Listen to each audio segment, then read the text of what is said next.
Assalamualaikum warahmatullahi wabarakatuh. Pemirsa Azka Channel dimanapun Anda berada, sore hari ini sungguh luar biasa bagi Azka Channel karena akan menginformasikan berbagai hal terkait dengan sesuatu yang seringkali kita dengar, sesuatu yang seringkali barangkali kita lihat lah ya dampak dari apa yang akan kita bahas pada kesempatan sore hari ini, yaitu tentang pinjaman online atau pinjol. Kebetulan pada kesempatan ini ada yang memahami tentang pinjol dan pernah berpengalaman bagaimana menjadi nasabah dari pinjol. Di hadapan saya ada Cheng Singgi. Assalamualaikum Cheng Singgi. Waalaikumsalam. Baik Cheng Singgi, ini pemirsa Azka Channel sangat berkepentingan tentang itu. Tolong Cheng Singgi jelaskan sejelas sejarah adanya pinjol itu sejak kapan dan itu legal atau tidak legal. Silakan. Jadi sejarah pinjol itu diadakan di Indonesia pada tahun 2016. Nah, di sana pinjol itu masih belum legal ya, masih belum diawasi oleh OJK. Ketika pinjol itu jadi legal, itu pada tahun 2019 yang terdaftar di OJK hanya 20 pinjol legal. Nah, pinjol di Indonesia sekarang itu ada 125 aplikasi pinjol. Yang 60-nya legal, sisanya ilegal. Jadi pinjol ini ada yang namanya perusahaan yang bernama PT Pintopia Teknologi Indonesia. Itu adalah salah satu PT pinjol terbesar di Indonesia. Oke, sebelum dilanjut, Ya. yang membedakan bahwa pinjol itu legal dan tidak legal dari mana? Nah, kalau kita bisa membedakannya kayak gini. Kalau pinjol itu legal, maka kita meminjam pakai KTP, Iya. muka, mengisi pekerjaan, mengisi data diri lengkap, terus pokoknya harus lengkap aja Pak ya. Data Ya. dirinya ya. Harus lengkap pokoknya. Tapi kalau ilegal, itu hanya foto KTP, muka, cair. Itu ilegal. Oke, kemudian nilai yang bisa dipinjam ya dari legal dan ilegal itu ada perbedaan nggak nilai rupiahnya, Ada. jumlahnya? Coba. Jadi gini, kalau misalkan kita yang poin yang pertama pinjol ilegal dulu ya. Ya. Kita pinjam di pinjol ilegal itu 1.600.000 contoh. Nah, yang cair itu hanya 1.200.000. Jadi bunganya udah dipotong di awal. 400. Ya, 400 sudah dipotong di awal nih. Nah, yang cair ke rekening kita cuman 1.200.000. Nah, kita kembalikannya lagi itu bisa mencapai 2 juta. Kalau kita pinjam 1.600.000 di pinjol ilegal. Iya. Hanya saja kalau pinjol ilegal, kalau nggak dibayar nih, mereka itu bisa sebar data KTP kita, muka kita disebarin ke tetangga, kan, ke RT RW, lapor ke pekerjaan. Nah, itu ilegal. Dipublisir ya. Ya, dipublis. Dipublis karena nggak bayar. Itu Iya. jangka waktunya kapan sehingga kemudian yang bersangkutan dipublisir karena tidak bayar? Nah, kalau pinjol ilegal itu hanya diberi waktu 14 hari harus dikembalikan. Berbeda sama pinjol legal. Jadi kalau pinjol legal itu kita pinjam 1 juta, yang cair 1 juta. Nah, Yang itu pinjol legal. dilanjut ya. Jadi ada pinjol legal dan pinjol ilegal. Barusan telah disampaikan namanya besaran rupiah yang dipinjam, yang bisa dipinjam untuk ilegal dan legal. Bedanya kalau legal mah sejuta. Ya. Tapi kalau ilegal minjem sejuta dipotong duluan ya. Iya, dipotong duluan. Apa yang menjadi dasar kemudian dipotong duluan? Jadi kalau pinjol ilegal itu kan nggak diawasi sama pemerintah. Contohnya gini, Bapak minjem uang ke saya, ya saya ilegal nih, saya pinjol ilegal bosnya. Bapak minjem uang, mau berapa Pak? 1.600.000. Nah, saya kasih 1.600.000, Bapak harus ngembaliin ke saya 2 juta, gak mau tahu. Itu pinjol ilegal. 2 juta ya? Iya, kembaliinnya. Kenapa 2 juta yang itu lebih awal dipotong duluan? Nah, yang awal itu buat gaji admin yang udah menerima data kita langsung dilaporkan ke bosnya. Itu ilegal, Pak. Kalau legal? Kalau legal beda. Ketika kita meminjam nih di dalam aplikasi, kita itu udah diawasi oleh OJK. Skor kreditnya berapa, BI checkingnya berapa, slik OJK-nya bagus atau enggak. Nah, itu udah diawasi oleh pemerintah. Jadi ketika kita daftar, OJK mengawasi kita, melihat KTP kita, rekening kita. Nah, ketika kita pinjam uang 1 juta di pinjol legal, cair 1 juta. Hanya saja sama ada bunganya. Harus mengembalikan 1.100.000. Jadi enteng lah gitu pinjol legal itu. Nah, sekarang beralih kepada besaran nilai. Sampai berapa juta untuk pinjol ilegal dan sampai berapa juta untuk pinjol legal? Kalau pinjol ilegal paling besar bisa minjem sampai 10 juta. Itu paling besar. Paling besar ya. Tapi yang cair 8 juta, Pak. 8 juta ya. Ya, jangan salah. Dipotong duluan ya. Udah dipotong duluan. Jadi pinjol ilegal itu paling besar 10 juta, tapi yang cair 8 juta. 8 juta. Ya. Kalau pinjol legal sampai 50 juta. Sampai 50 juta ya. Iya. Yang cair segitu 50 oh, juta. total ya. Total. Keterima segitu. Ya, itu ketentuan aplikasinya sih, ada yang dipotong di awal, ada yang langsung cair juga ada. Sekarang kembali lagi kepada ilegal. Ilegal juga lumayan juga kalau 10 juta ini. Iya. Ceng Yusa juga agak tertarik juga. 10 juta mah. Walaupun keterimanya hanya 8 juta. Oke, keterima 8 juta ya.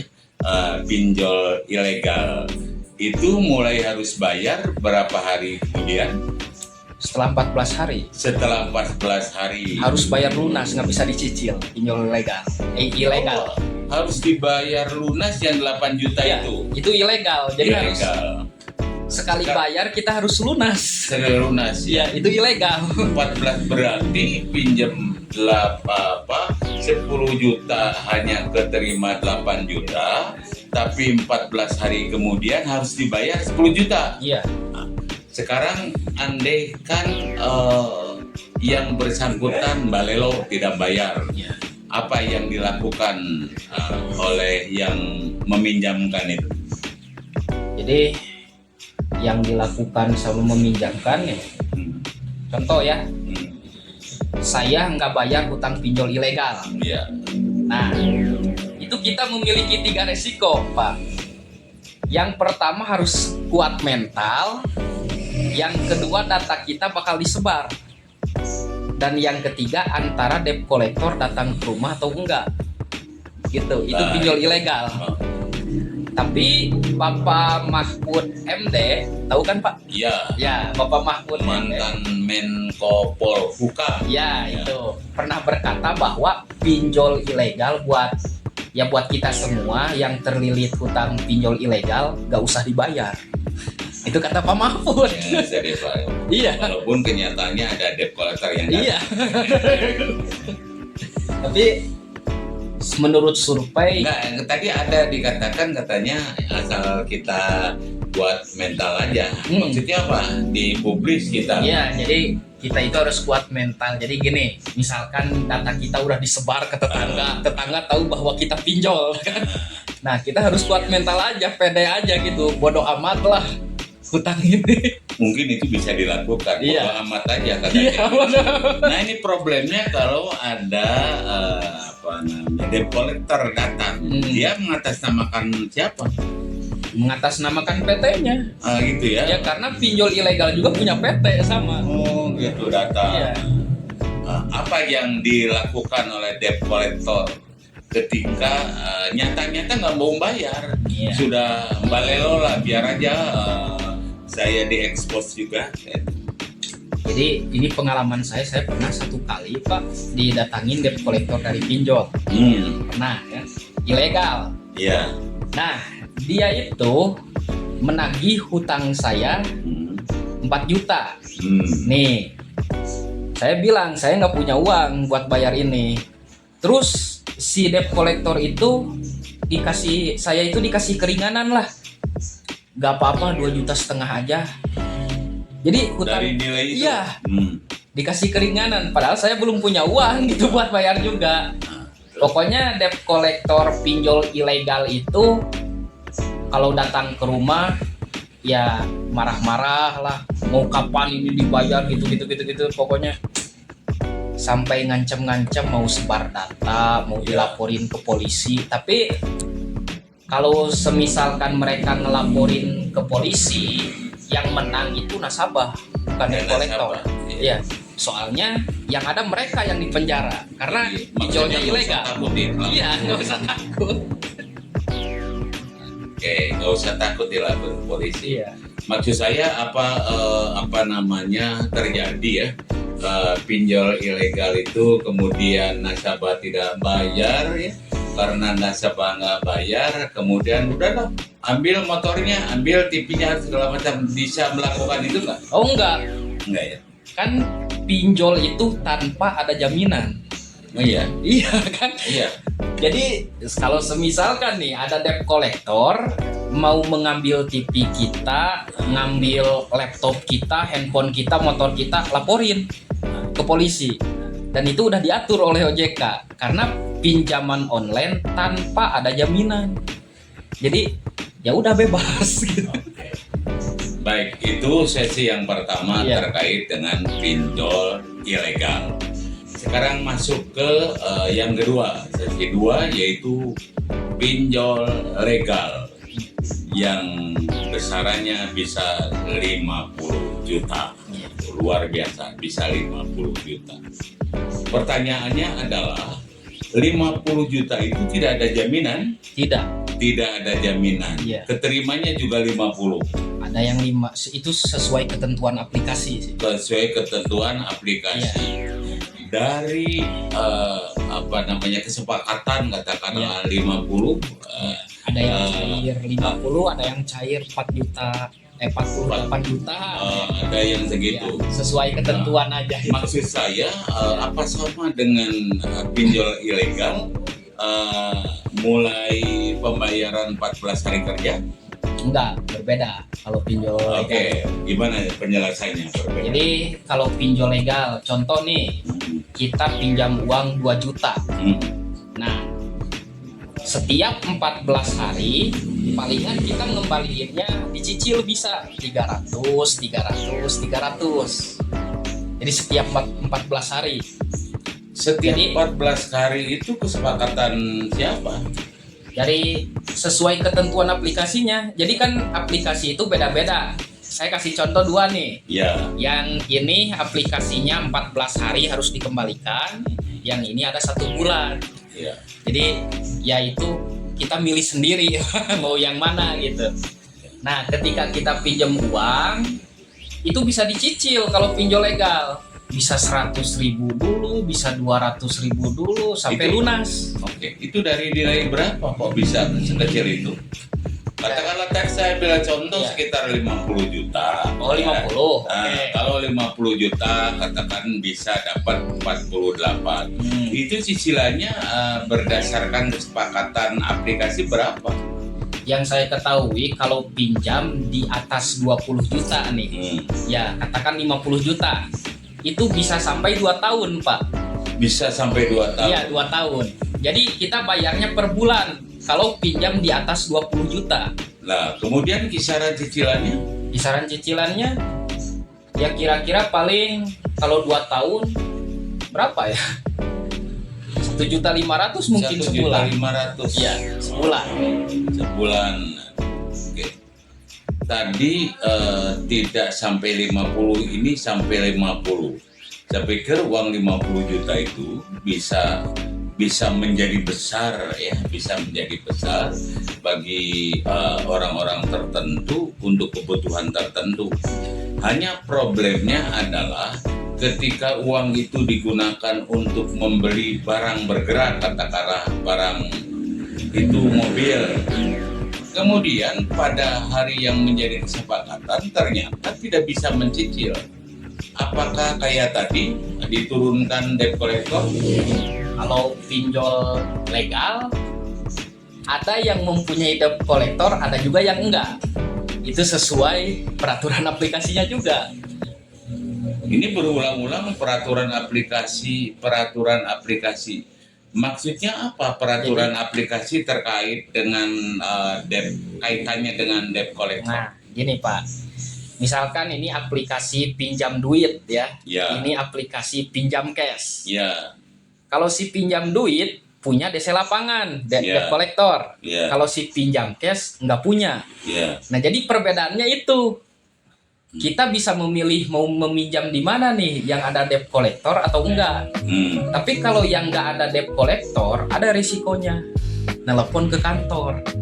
Ya itu. Nah, Ke kantor. kalau yang ada debt collector itu nggak bakal nelpon ke kantor, tapi langsung datang ke rumah kita. Ke rumah kita. Iya, itu bedanya aplikasi.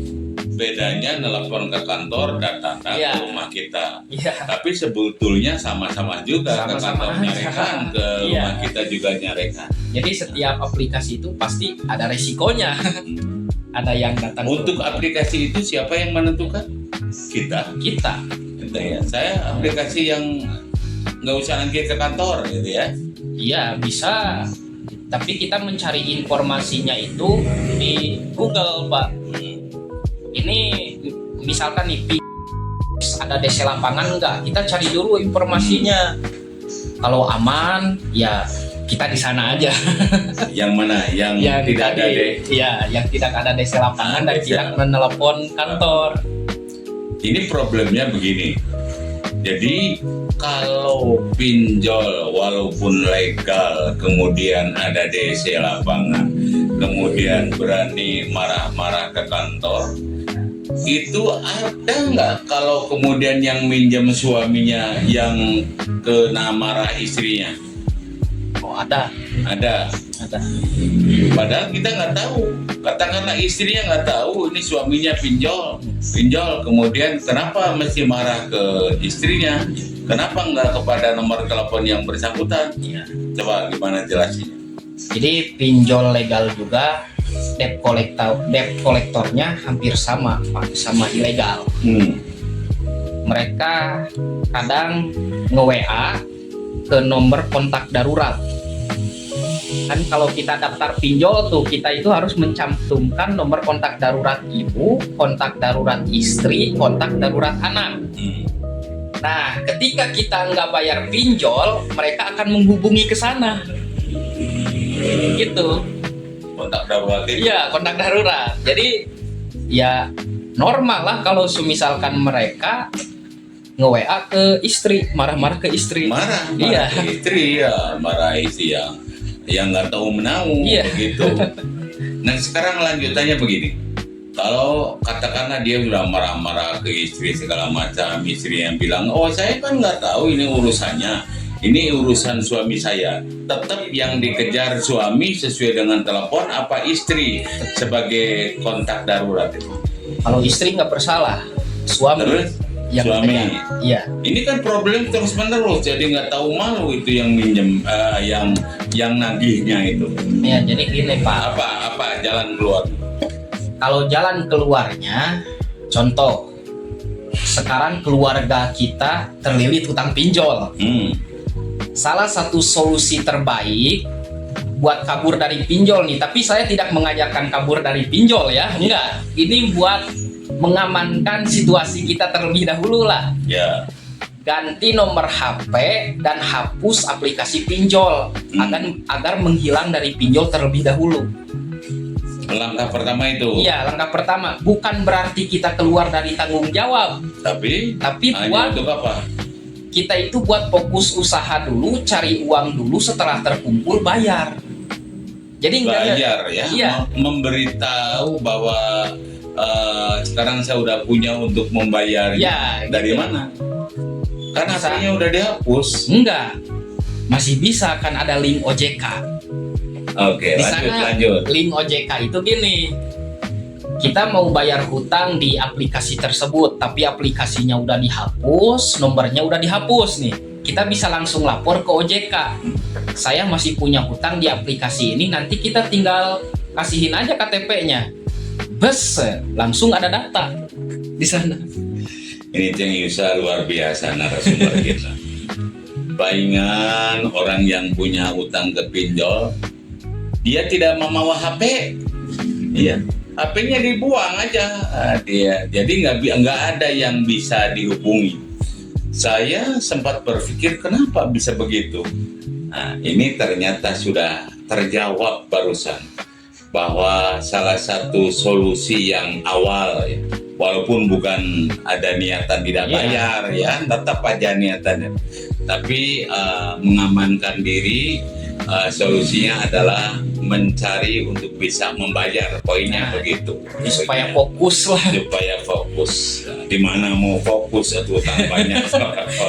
Jadi Oke. kalau semisalkan nih pikiran kita selalu nerima WA dari pinjol, tagihan dari pinjol, kan itu pusing Pak. Benar. Jadi kita buang dulu aja, kabur dulu aja terlebih dahulu buat sementara gitu.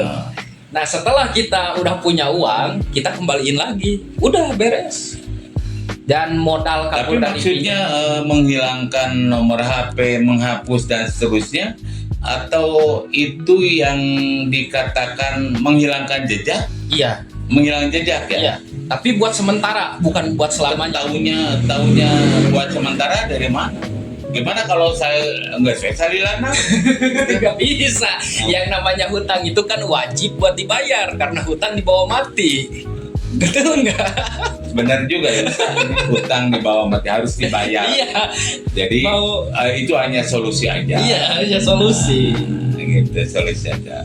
Sekarang begini, udah jelas ya yang kayak gitu. Saya baru memahami kenapa kok orang yang punya utang pinjol kemudian HP-nya dihapus, nomornya dihapus dan seterusnya.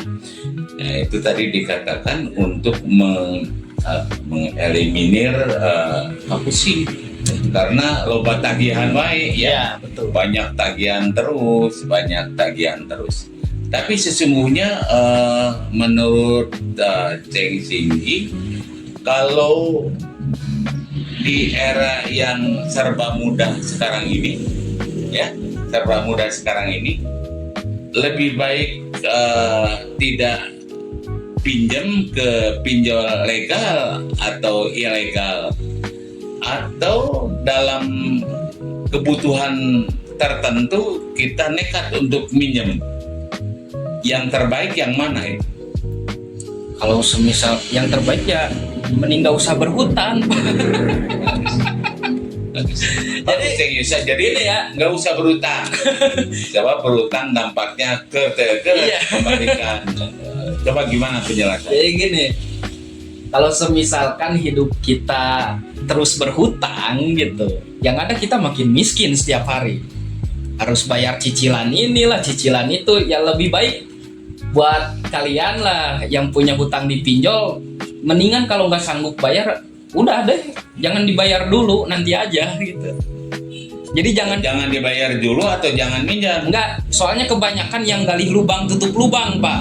Betul. Nah, kita nggak sanggup buat bayar hutang pinjol, kita pinjam lagi di aplikasi lain buat bayar hutang ini. Itu ya, Iya. gali lubang, tutup lubang, Nah, pinjol yang sama. iya, pinjol yang sama. Kok bisa? Kan ini Bisa. belum dibayar. Itu kok Enggak. dari mana coba? Kepercayaannya dari mana? Ini KTP saya Heeh. daftar pinjol. Betul. Terus saya mau bayar hutang pinjol, pakai KTP Bapak pinjam lagi ke sini. Oh, Nah, jadi gitu. Itu namanya gali lubang tutup lubang. betul. Jadi hutang semakin besar gitu, Pak. Hutang semakin besar. Iya. Ya. Baik pemirsa, ini luar biasa penjelasan dari Ceng Singgi. Diharapkan tentu pemirsa dimanapun Anda berada, yang baik terbaik adalah walaupun legal atau ilegal, ya kita nggak usah berutang-utang kayak begitu. Di samping memang runyam kepada pikiran, runyam kepada kehidupan, dan boleh jadi dengan dampak pinjol kayak begitu, yang tadinya aman, tentrem rumah tangganya begitu, kadang-kadang tergeser pikirannya karena harus masuk kepada wilayah-wilayah yang harusnya tidak membayar, jadi membayar begitu. Coba Ceng Singgi, apa yang Ceng Singgi sampaikan kepada pemirsa Azka Channel terkait dengan pinjol ini? Nasihatnya apalah bagi Ceng Singgi yang sudah berpengalaman? Silakan. Jadi gini aja, buat kalian yang belum pinjol, jangan sekali-kali menyentuh pinjol, ya. Karena pinjol itu bukan membantu kita, tapi menyengsarakan hidup kita. Itu pinjol. Nah, yang kedua, buat kalian yang masih terlilit utang pinjol, belum sanggup buat membayar, lebih baik ya udah jangan dibayar aja. Nanti aja, setahun 2 tahun kemudian juga pasti uang kekumpul lah, masa enggak ya. Karena banyak yang gagal bayar itu di bawah 5 juta, Pak. Oh, di bawah 5 juta. Iya, di bawah 5 juta. Palingan kalau kita usaha kerja 2 tahun juga uang kekumpul lah buat bayar ya. Nah, jangan gali lubang tutup lubang, apalagi melakukan sesuatu yang ilegal demi membayar hutang pinjol, merugikan keluarga, merugikan saudara, bahkan sampai bunuh diri, ya itu bodoh. Oh, ada ya? Ada. Gara-gara pinjol mereka bunuh diri, ada banyak beritanya. Iya. Karena mungkin kebingungan ya, Iya. kebingungan mau minjem sana sudah ada, sana ada. Jadi kanan kiri sudah penuh lubang ya. Iya. Baik pemirsa Azka Channel dimanapun Anda berada, luar biasa penjelasan komprehensif dari Ceng Singgi terkait dengan pinjol. Harapan barusan yang disampaikannya adalah janganlah kita mencoba-coba dari diri ini untuk menjadi nasabah pinjol, karena akhirnya juga kita akan terjerat kehidupannya dan akan menyusahkan diri sendiri. Pemirsa, mudah-mudahan ada manfaatnya. Terima kasih. Apabila ada hal-hal yang nampaknya kurang berkenan, mohon maaf. Dan saya dengan Singgi mengucapkan terima kasih atas atensi dari pemirsa Azka Channel. Terima kasih Ceng Singgi. Terima kasih. Wassalamualaikum warahmatullahi wabarakatuh.